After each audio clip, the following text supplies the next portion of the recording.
Home Trails podcast presented by me, Ultra Running Sam. Now, this podcast is part of the Home Trails media entity that encompasses our Home Trails documentaries. You may have seen them on YouTube, so where we interview famous ultra runners from around the world and in the UK at the moment. We film them on the trail and in the home, obviously, Home Trails. Get those insights into their training, big races they've done, and then just their background information. Try and dig a bit deeper into what motivates them to go and do these amazing things that they do. Also part of Home Trails is new for this year is our live podcast coming from big races. You may have seen us at the Spine Race in January. We were there doing our thing all week. Later on in the summer, we will be at the Lap in the Lake District, and then keep your eyes peeled for other races where we'll be popping up and doing media coverage for some big races, hopefully. So obviously we have a podcast now, so we'll keep doing this every week, keep churning out the podcasts with famous runners and people in the industry, anyone that we can get on that we feel that you might be interested in related to trail running and ultra running. So on with our guest. Okay, welcome to the Home Trails podcast with me, your loving host, Ultra Running Sam. So this next couple of podcasts is going to be chatting with people that have just come back from Ultra Trail Snowdonia. So we're going to be firstly talking to Tom Joly, and then we're going to talk to Charlotte Fisher as well. So just to sort of catch you up on how the weekend went for the Brits.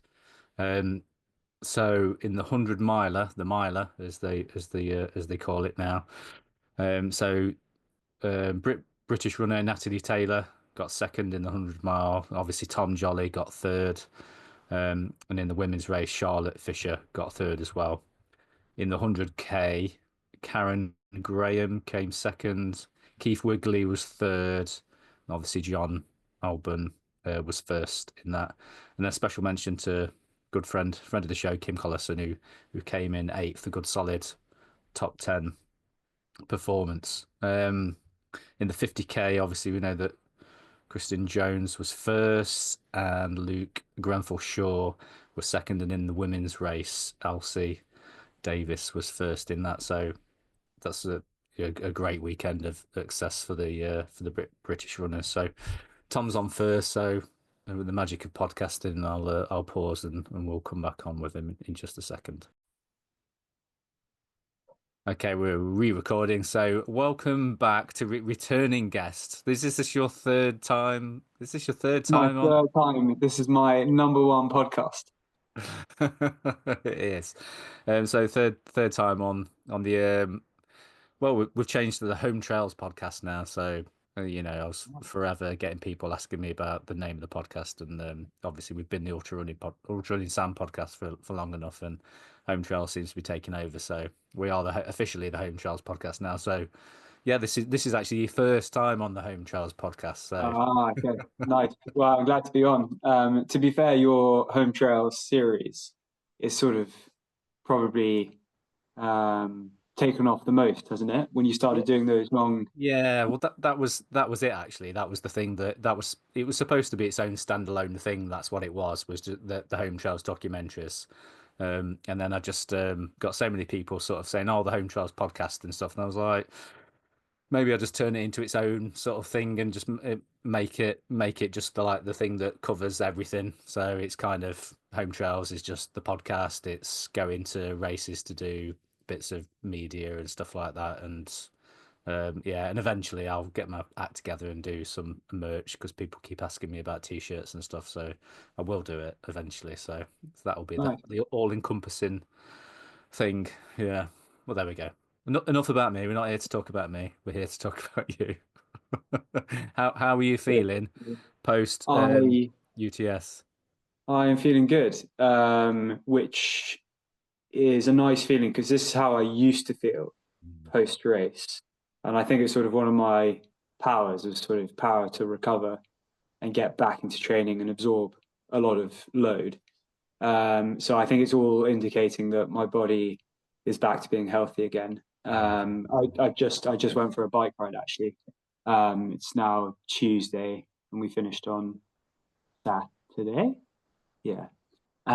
So 3 days is pretty good turnaround. And legs are feeling good. A few little blisters, but muscles and heart and lungs seem to be happy. I think a lot of it is these new shoes, and like the shoes I was using from Kailas have a TPU foam. So like, if I was going to compare it to another shoe, it's quite similar, I think, to the Hoka Tecton X shoe. So quite a soft foam, but then with like I think it's a similar shaped plate as well. So you get quite a lot of protection. So yeah, so the muscles feel absolutely fine. That's great. Yeah. Had you sort of figured out what had been going on, like with your health and stuff? Then did you manage to pin everything? Because I know I'd seen bits and bobs and I've spoken Yeah, to you, and and I didn't know whether you'd actually sort of pinned down what was wrong.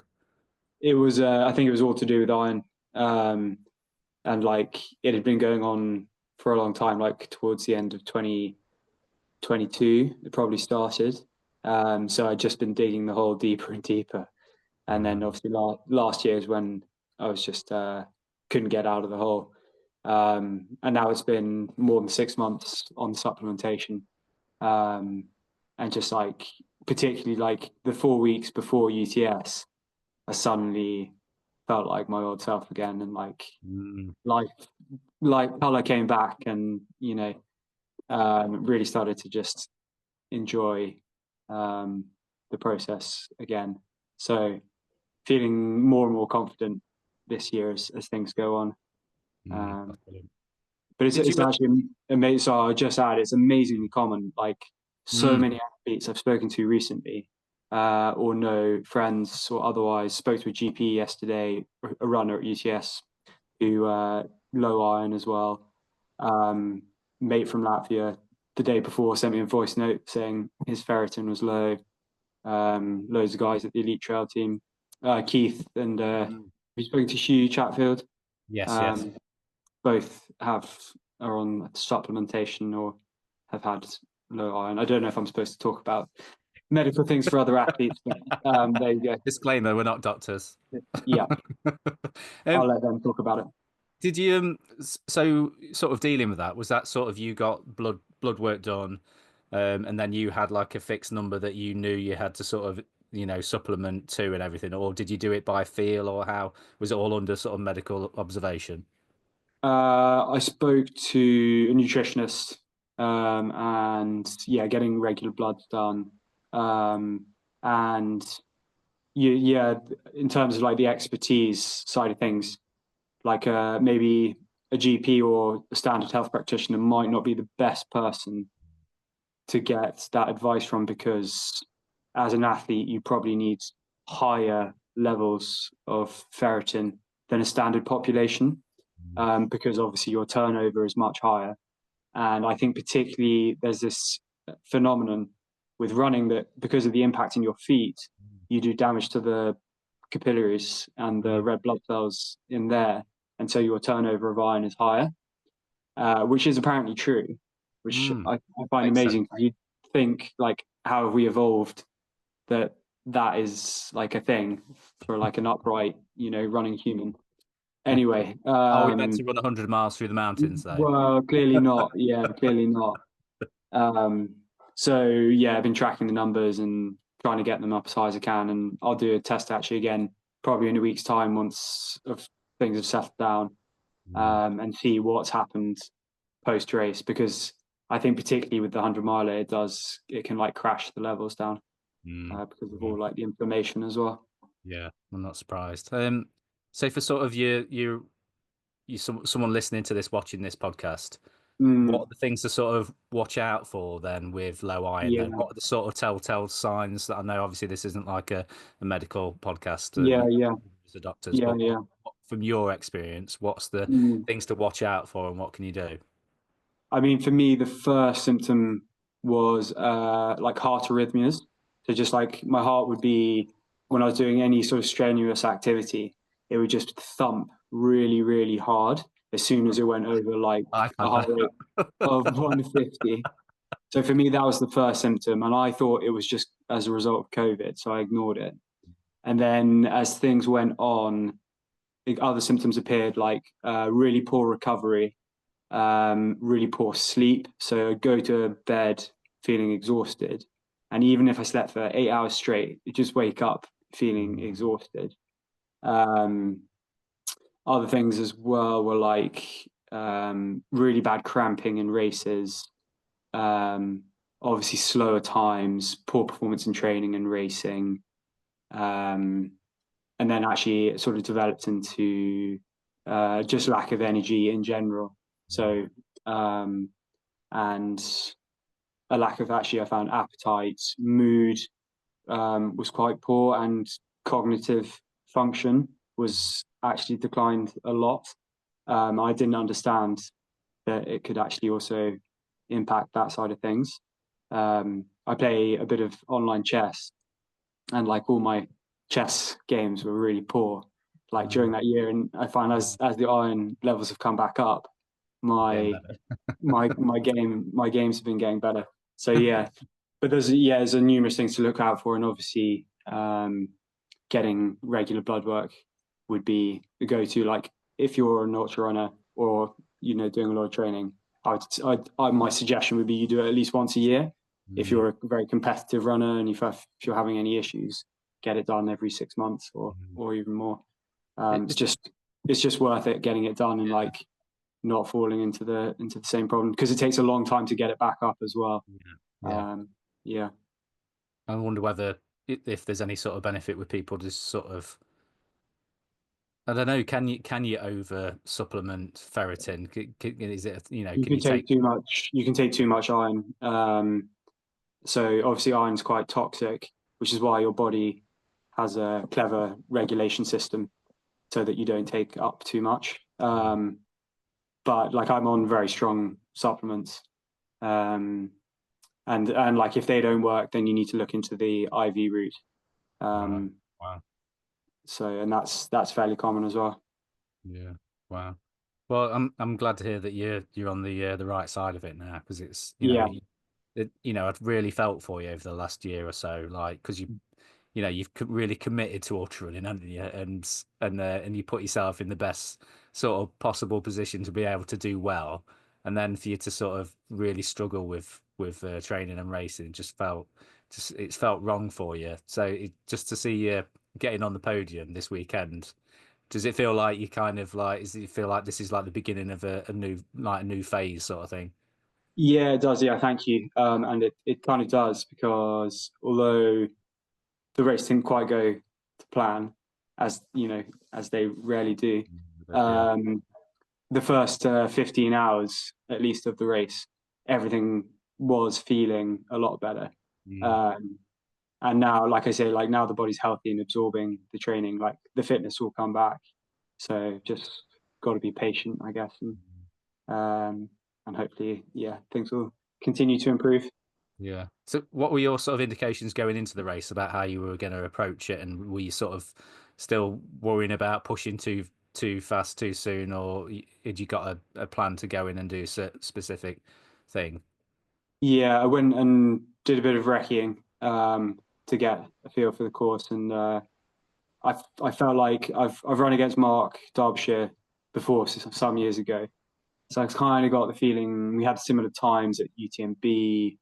So I was like, oh, if I can, get over the technicality of the terrain, I might be able to beat his time that he set there last year. So was using his splits as a sort of guideline for the race. But as ever, I got caught up in the actual racing itself. So originally I was like, running just like 1% faster than his splits. But then by the 100K point, I'd stopped looking at the splits and was just trying to chase down Ethan, the Canadian guy who won, Ethan Peters. And suddenly I was 30 minutes ahead of Mark's splits. And then obviously things started to go a bit downhill. But that's that's the margins really. It's like, you're only running 5% faster, but 5% is too much. You just want to be either just 1 or 2% ahead the whole time, and then save yourself for the last 50K, because that's, I mean, arguably in a way the hardest part of the course when the sun comes back up, and and you're already fatigued. Yeah. So yeah. So it kind of went to plan, but the plan went a little bit awry. Yeah. To be fair, like Ethan was on a flyer, and like I caught up to him at about 11 hours in, and blew through the aid station because he was standing there. And I thought this is the winning move, Mm. and kind of got into my head like this is it, from here on.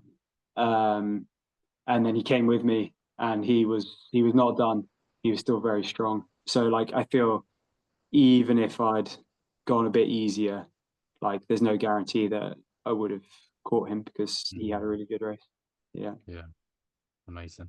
Um, so how did the sort of conditions be? I mean, you're used to hot weather and stuff. So, well, not that you would specifically class it as being hot, but the UTS seems to be that race that seems to get like a spurt of sunshine, doesn't it, early in the year, and it can affect people. But Yeah. you obviously you train in warm weather anyway, don't you? Yeah, I mean the weird thing is because the UK's had this like dry spell, warm spell, and the current that would normally come over the UK has actually been going over the south of Europe, and so we've had a lot of rain and cold. Like it was hailing the other day in Wow. Granada, near where I live. So it hasn't actually been that warm. Like it was the same temperature in Lamberes as it was in Andalusia in the south Wow. of Spain. So. Um, but yeah, typically I would be more heat acclimatized. I don't think it like this year's race was warm, but it wasn't as warm as last year. Um, and like there was quite a nice cool breeze. So even though it was full sun, there was like a bit of a breeze, which made a big difference. Yeah. Yeah, I bet But you felt that. Yeah, absolutely. Yeah, there's been some nice breezes, hasn't there, even when it's been warm. Yeah, it's yeah, been a nice it's been a nice spring for us yeah, exactly. Yeah, amazing weather. for a So move. change. I'm moving back to the UK. Yeah, You're not moving back, are you really? no, not really. No. No. Oh, yes, I'd stick to Spain if I was you. Yeah. Yeah. Yeah. Um, so competition wise then, who were you sort of worried about in the race, and who did you sort of not really, who was sort of an unexpected problem? Well, I mean, originally Zachary Garner was ranked number one. I was bib two. So he was my main concern because he's won Trail Andorra, which is obviously again a technical race. He beat Ben Demon, so I was like, this guy can run. Um, and but I think he actually he said himself on the first climb up Snowdon like that he struggles with the heat, and he was like, "What's the temperature?" I was like, "Probably about 20 at the moment." He was like, "Okay, as long as it stays at 20, I'm fine. If it goes any higher, I'm in trouble." And I was like, "Okay, think think you're gonna run into some problems." So he was my main concern. Uh, but then Ethan was up there from the start in the front pack the whole time. And then Florian Grazel, I'm not sure how to say his surname, was with Ethan for a lot of the race as well. So those guys kind of shot off and formed like chase pack, those two. And then it was sort of me, Zachary, um, French guy, and who else was there? And an Italian guy, George Piazza, Mm. sort of formed the chase pack. And I felt confident, like just by the way that I was leading the second pack, and those guys were using me as like the guide, that I was fitter than them. Um, and so it was at that like around 50k at Capcurug, I kind of started pushing and making a move to drop them and bridge up to the other guys because the gap was always like between 5 and 10 minutes, so they were always like within reach. They weren't getting away, and that was kind of the strategy as well, to like not do too much in the first day, wait until the night section, make the most of like the cool conditions, and the climbs as well in the night section are actually really runnable. Yeah. So if you've got good legs, and like I trained for Chianti for obviously the first half of this year, so like runnable climbs felt a lot easier. to me than the steeper hiking sections.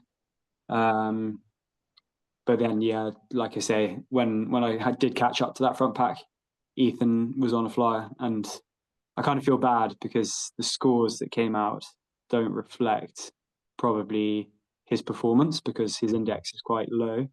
But I feel like he is definitely like one of these new young athletes. He runs for Norda who are coming up, and I'm sure he'll do well at future races. If he got a low index just because he has not done that many UTMB races, is that all it is? Yeah, I guess. I mean, I met him at UTMB last year. But it's like the weird thing how like the scoring works. If you go to a race where there's lots of good athletes, like actually like in the 100K, it had such a stacked field that a friend Keith Wrigley got on the podium. He was in third behind Matteo and John Albon, and so he got a really good score because their scores will help drag it up. But equally, Ethan won the 100 miler, and so the way the algorithm works is it sort of drags down everyone's scores because it assumes it was an easy race or easy conditioning, which is not. It's the hardest, one of the hardest 100 milers out there. Yeah, I didn't realize it. Yeah, I didn't realize. I'd never really understood how the index works. So yeah, that makes sense. Yeah, that makes complete sense. So this UTS it's turning into a really. I know there's obviously been like runners from all over the world come to it traditionally, but it seems like it's getting more and more international as a race. How do you feel about that? Yeah, definitely is. We were discussing like after the race and spoke to Hayden Arrowsmith, the director. He was like, "I welcome any feedback," and it didn't occur to me at the time, but I was like, "Prize money," because I think that would also add further depth to the sign up list. But maybe they don't need to because it's billed as like such a tough race, that itself attracts quite a good field. But yeah, certainly in the last few years, you can just see like the depth and like quality of the athletes going has got better and better each year. So hopefully that continues. I suppose it's in the calendar in May, which is quite a nice time for athletes preparing for like their main races in the summer. But I don't know if I'll go back. That's still TBC. What have Still you, have. what have you got your sights on now then? What's the rest? I know this is sort of the question that I'd asked you at the end, really, but how does this now that this has gone well, how is this sort of setting you up for the rest of the year with races that you've either got booked in or thinking of doing? So I think I'll race in Verbier in July, the 76K, and use that as like a test tune up before UTMB, obviously at the end of August, and spend a bit of time in between out in the Alps, which should work quite nicely. And Verbier is quite a steep one. It's got over 5,000 meters in 76K, so it's much steeper than UTMB, which I think, like I said, because I've trained for runnable terrain in the first half of the year, actually getting back to some really steep climbs will be a needed training stimulus. How long does sort of stuff like that stay in your system as far as like usable ability? Talk about training early in the year. I suppose we're only May, aren't we now? So how sort of long would you feel the benefits of that training early in the year? How long could you sort of drag it into the rest of the year without having to go back and do it?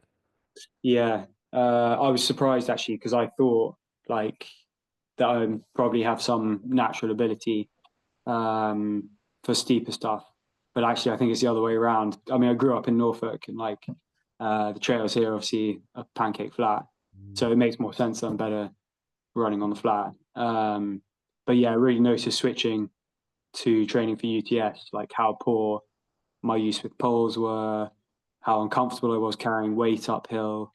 So I think it depends what your default setting is.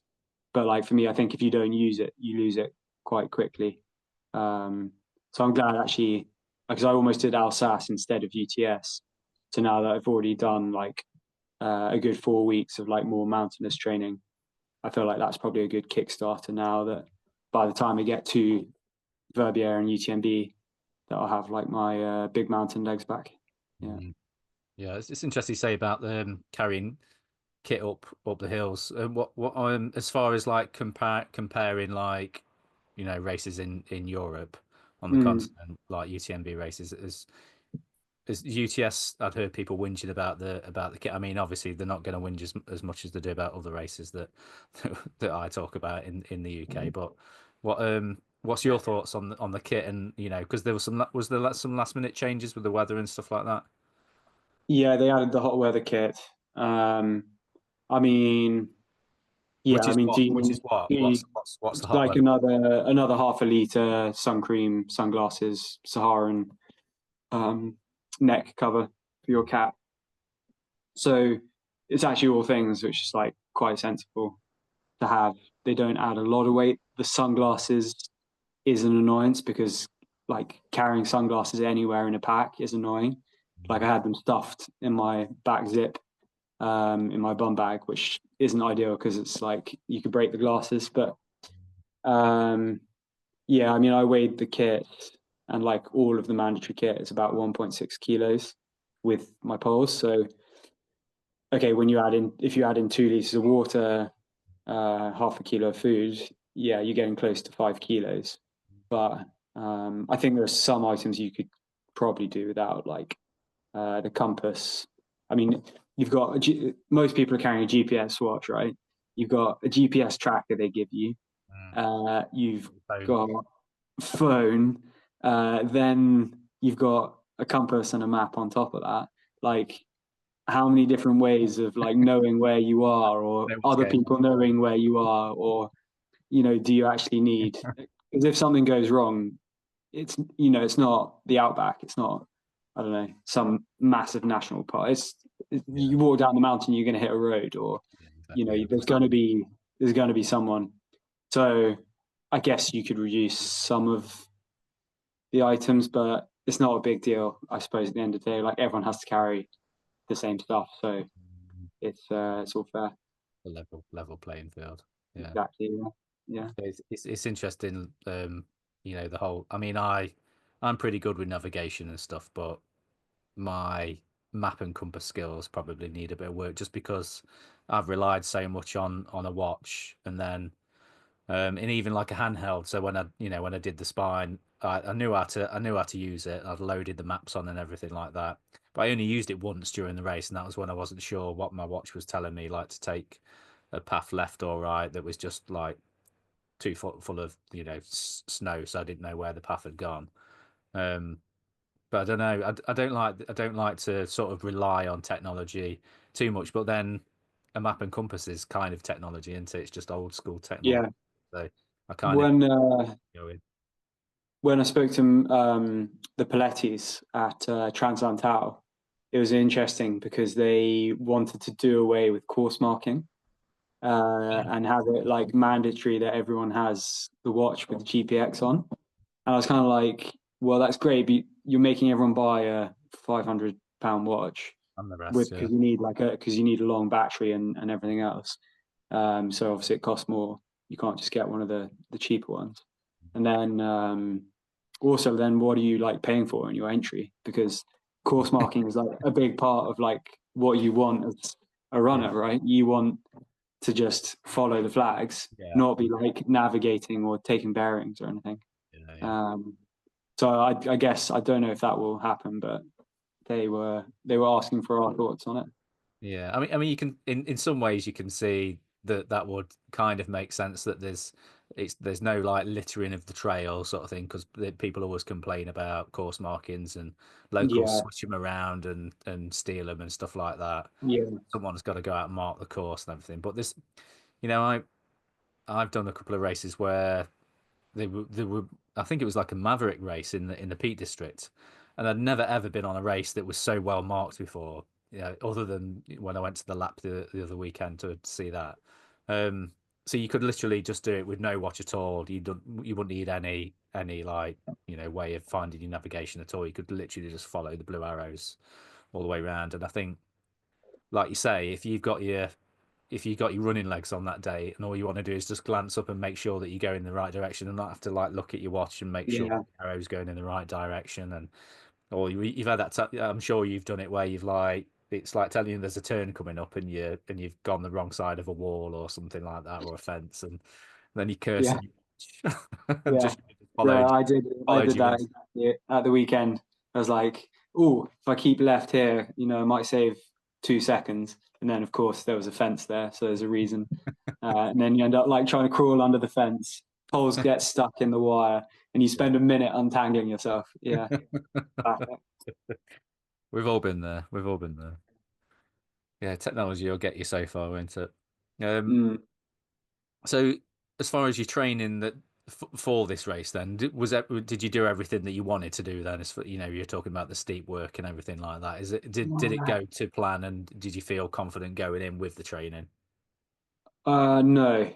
Um, I would say because, like I said, because I only started feeling really back to normal about four weeks beforehand. Quite Like short, training wasn't, that's isn't it? That's quite a short yeah, period of time like between. I've been doing a lot less training. So taking on a coach in Doug Stewart's TMR coaching, Mm, and like we were focusing early on in the year and doing a lot of like mechanics work, drills, power development. So doing sprints and things, which I hate. And traditionally, I prefer doing, lots of zone two, lots of threshold work. And that was like mm, my magic formula in the past. So I'm doing a lot less volume. So I didn't feel like I had the confidence of like the fitness to be back yet. And like I could kind of see it like on the first climb up Snowdon.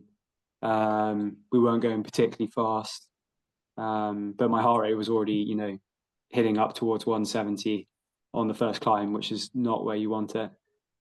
mm, Um, but yeah, like I said, like I feel confident, like the fitness will follow now that the body's healthy again. And like I've spoken about this on socials as well. Like my weight is higher, sleep is better, appetite is better. So all those are like the fundamentals of like systemic health are all there, and that should be your, in that pyramid. I don't know if you've seen that pyramid that Killian has done, but like systemic health is at the base, and everything else mm. follows on from that.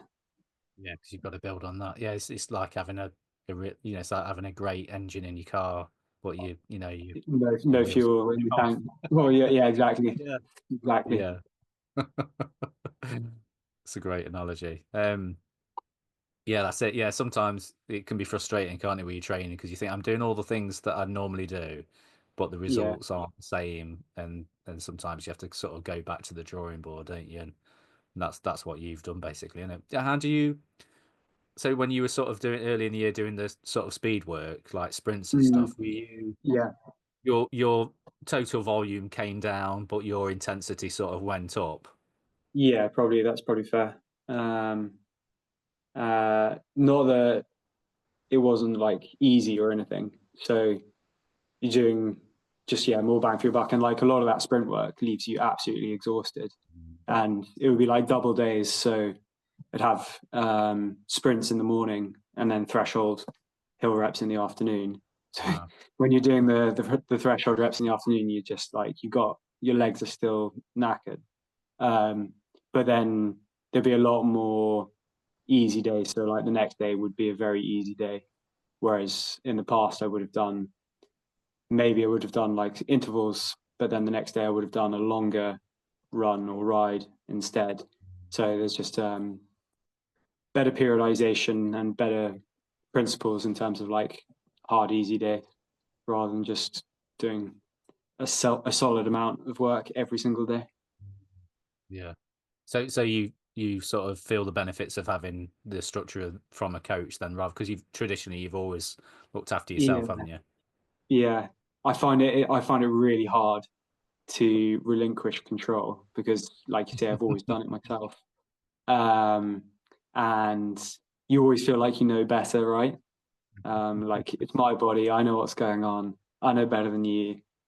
If I do 40 hours of training a week, I'll win UTMB. And of course, like you got to take a step back, let the coach worry about all of that stuff. That's literally what their job is. Um, and you just got to be. I think patience. Like you got to be patient. Like think about the long term and the big picture. So proof will be in the pudding. Yeah, that's it. Yeah, yeah.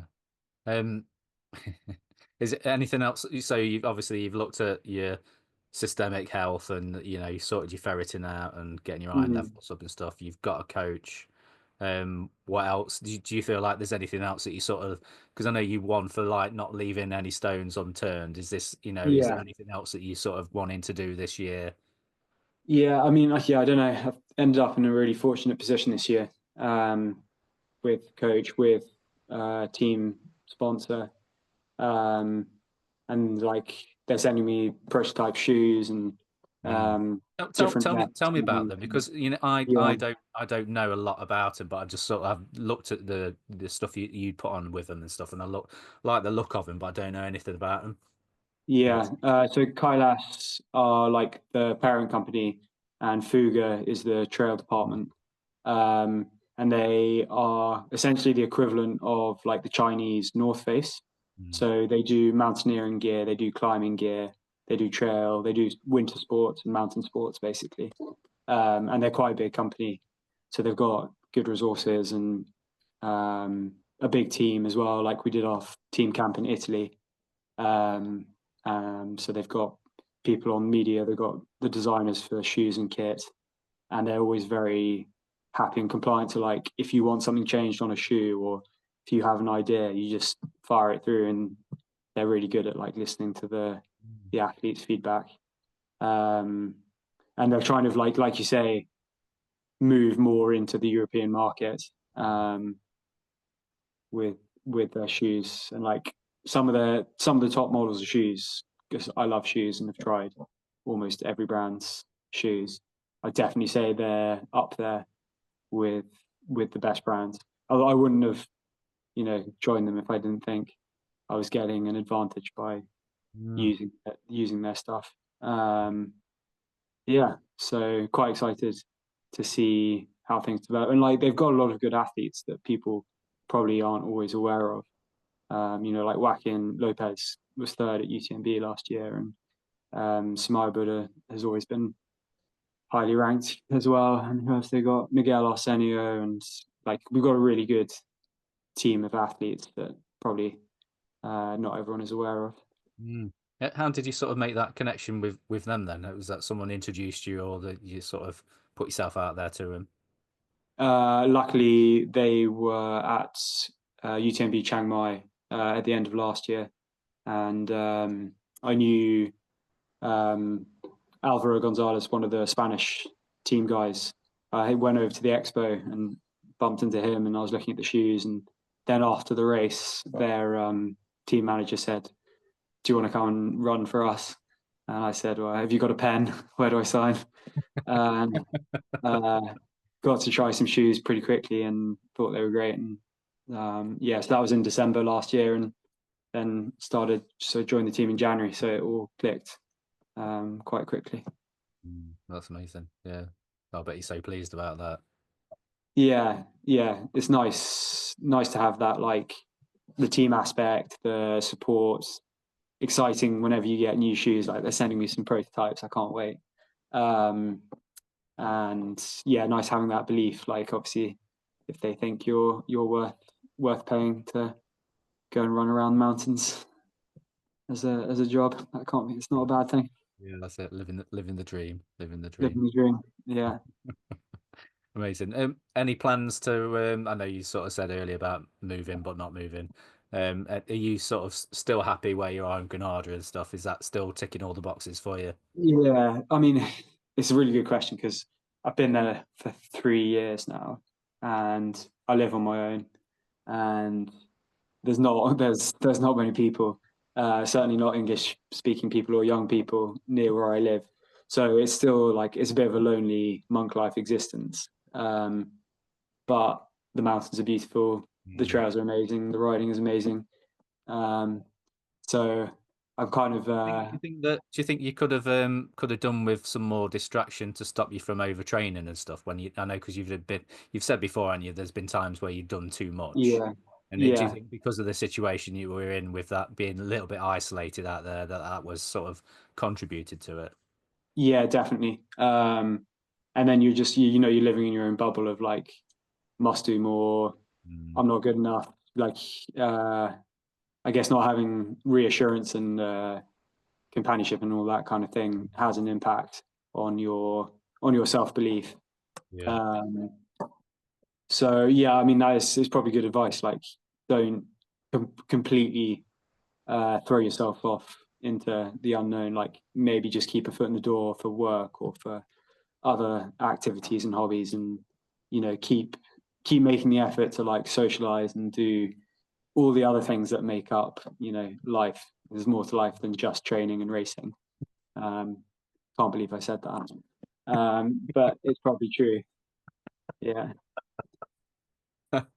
Yeah, it's right that if you're with like a group of people and you train together, or you're even if it's not, you sort of keeping tabs on each other a little bit, aren't you? Like even if it's just on Strava and you've got mates that are giving you stick for doing too much or too little or something. I suppose that's the kind of thing that you need into it sometimes. Just a bit of peer pressure works really well, doesn't it? yeah, and also training with other people um, always like keeps you honest. Uh, Was that dad in the background? it was, yeah. Let me know. I think I've got 5 minutes to dinner. Yeah, no worries. Yeah, we're good. We're good. Yeah, carry on. Cool. But yeah, so I've got a couple of like mates out there, which is great. So that we can do a bit of training together and yeah, keep each other on our toes. Yeah, brilliant. Well, I don't want to keep you from your dinner. Yeah, got to keep the recovery going. Keep the recovery going. Get those iron levels back up again, and get you back racing again. So appreciate you coming on, Tom, and Yeah, catching up always nice for the to chat. third time. I think you go in for Damien Hall's record of 4. I think. Oh, okay. I tell you what, you got to get Keith back on as well. Yes, yes, I have It's asked him. Yeah, okay, great. That's we'll good get him news. on. Like, Yeah. what a performance! That podium. Whoa, look out. Did well. He did well, didn't he? Yeah. You did, yeah. Right. Cool. Well, Nice talk anyway, Sam. yeah. Cheers. Thanks for coming on, mate. Talk to you soon. All the best. Thanks very much. Cheers, Bye. mate. Bye, bye, bye, bye, bye.